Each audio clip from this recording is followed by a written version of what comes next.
Hello, student. Welcome back to my YouTube channel, Smart Study Coach.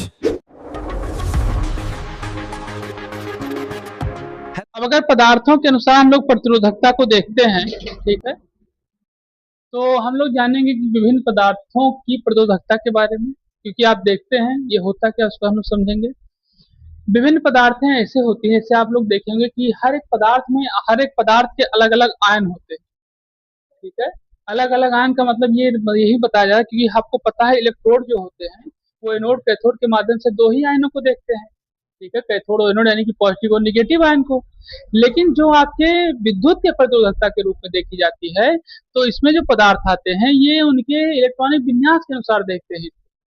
किसके अनुसार देखते हैं? इलेक्ट्रॉनिक विन्यास के अनुसार। जैसे आपको समझाएँ, कैसे देखिए। जैसे आपने देखा घर में आपके कॉपर से वायरिंग की जाती है, ठीक है? आपको पता है कि विद्युत बल्ब जब जलता है तो उसमें टंगस्टन धातु की प्रयोग किया जाता है, ठीक है? तो और जो आपके बाहर तार लगे हुए हैं, जो वो तार दिए जाते हैं जिसमें सप्लाई की जाती है, मतलब बिजली की बड़े 220 वोल्टेज के खंभे में होते हैं। उसमें आप देखेंगे ज्यादातर जस्ते के, ठीक है, या फिर टिन के, इन सब तारों का क्या किया जाता है, प्रयोग किया जाता है। तो इससे हमें पता चलता है कि जिस तरीके से पदार्थ हैं, उस तरीके से उनके तत्व हैं। मतलब जैसे जो तत्व हैं उसी के अनुसार उनकी क्या है, चालकता है। तो हमें इसी में इसमें यही चीज जानना है कि किन किन पदार्थ किन किन तरीके से कैसे कैसे पदार्थ हैं या कैसे कैसे तत्व हैं और उनकी कितनी विशिष्ट प्रतिरोधकता या विशिष्ट चालकता है कितनी, ये हम इसमें क्या करेंगे, समझेंगे। समझ में आया कुछ? चलिए, तो इसमें सबसे पहले अगर देखा जाए तो ये 3 प्रकार के होते हैं। कितने प्रकार के? 3 प्रकार के।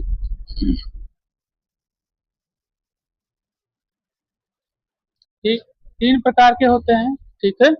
पहला आपका है चालक।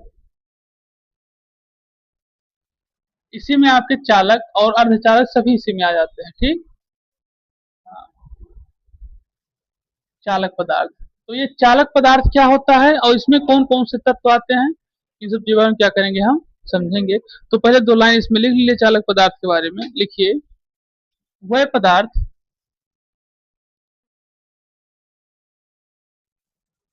जिनमें ओम मीटर, ठीक, ये होती है इनकी प्रतिरोधकता। अब इन्हीं के बीच में तत्व आते हैं, ठीक है, तो इसको आप नोट करिए, हम आगे।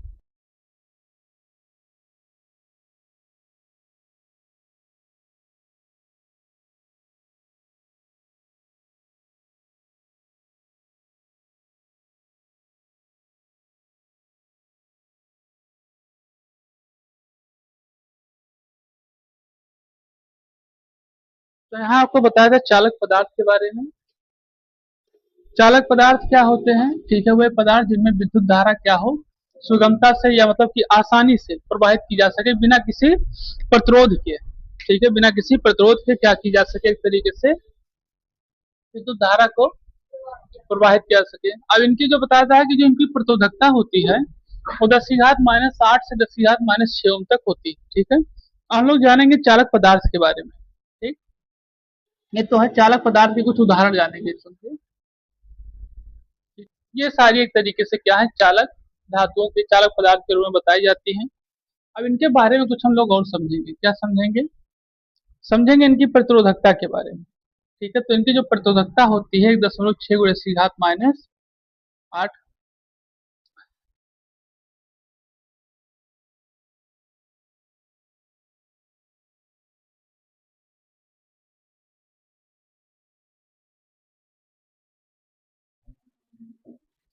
और नाइक्रोम जो होता है ये लगभग बताया जाता है 100 × 10⁻⁸ है बाबू। ये ये है 98, ठीक। ये हो, तो ये हो गया आपका चांदी, ठीक है। मतलब ये बताया जाता है इसकी किसके बारे में, प्रतिरोधकता के बारे में ये बताया जाता है।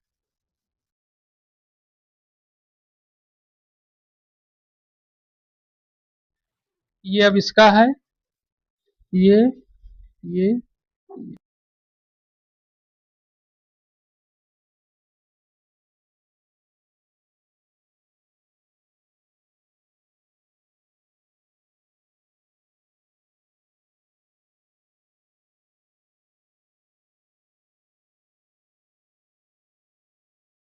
तो यहाँ आपको बताएं कि प्रतिरोधकता के बारे में और साथ साथ ताप गुणांक के बारे में बताया जाता है। तो चांदी की जो प्रतिरोधकता होती है वो 1.6 × 10⁻⁸ होती है और इसका ताप गुणांक 0.0041 होता है।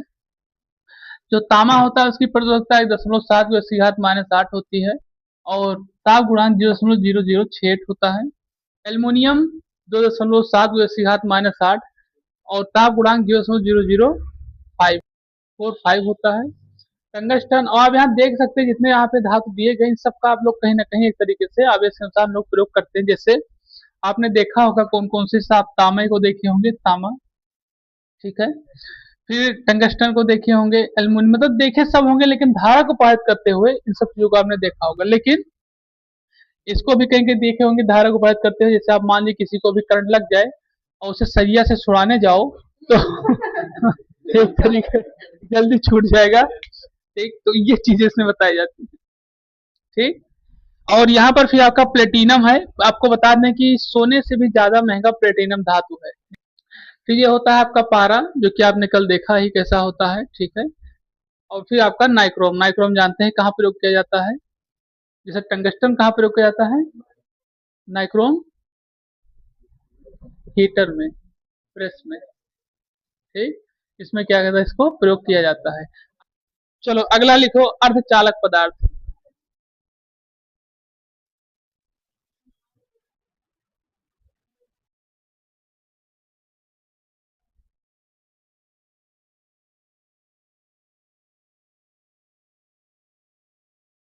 अर्धचालक पदार्थ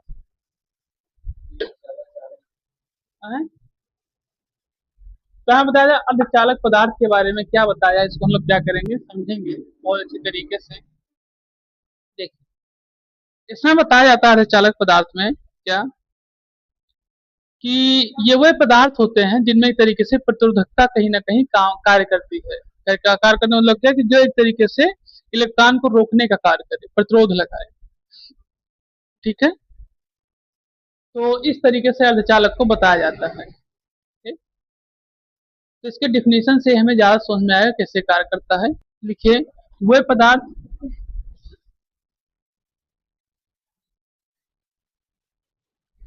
यहाँ तक इनकी प्रतिरोधकता होती है। चलिए नोट कर लिए इसको, तो हम लोग इसको समझें।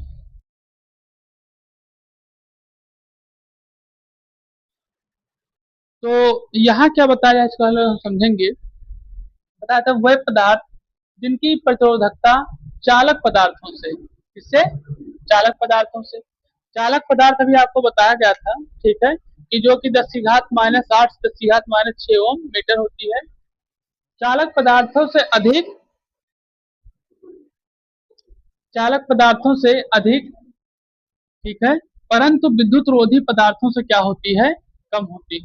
यानी विद्युत रोधी पदार्थों से क्या होती है, इनकी भी व्यवस्था कम होती है, किसकी, अर्धचालक पदार्थों की। कितने तक होती है इनकी प्रतिरोधकता, 10⁻⁶ से 10⁻⁴ ओम मीटर तक, ठीक। ये होती है इनकी प्रतिरोधकता। अब समझेंगे इसमें कौन कौन से चालक आते हैं, वो कौन कौन से पदार्थ आते हैं। जैसे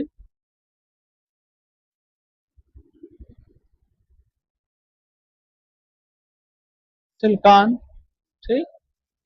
अब लिखिए इसके, ये होता है, ठीक। ताप गुणांक इसका -0.005, -0.05, -0.07, ठीक। ये होता है, ये इसके आगे माइनस नहीं लगा, ध्यान रखिएगा।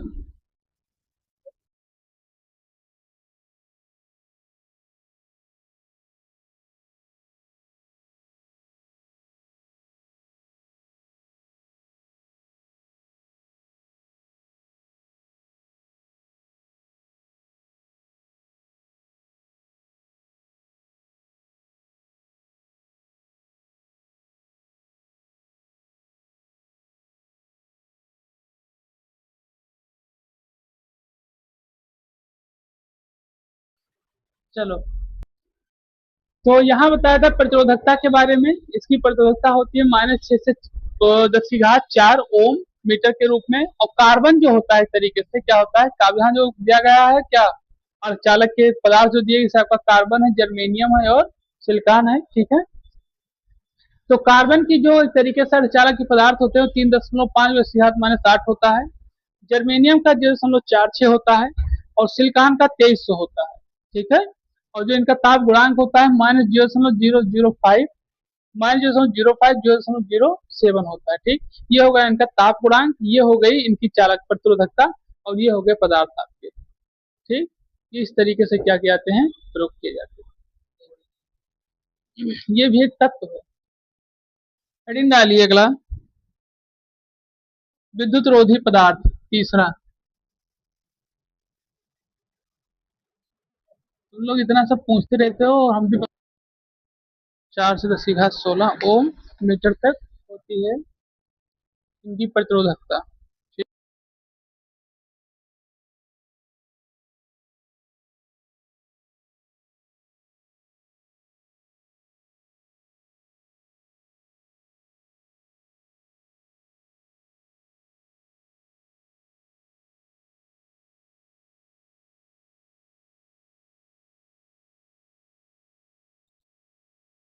ये चीजें इसमें बताई गई हैं। तो इसमें गुणांक जब इतनी माइक्रोन के होते हैं, ठीक है, इतना प्रतिरोध होता है, तो उसमें गुणांक, ताप गुणांक कोई वही नहीं रहता। तो पहला आपका आता है 2.5 गुणे 10⁶।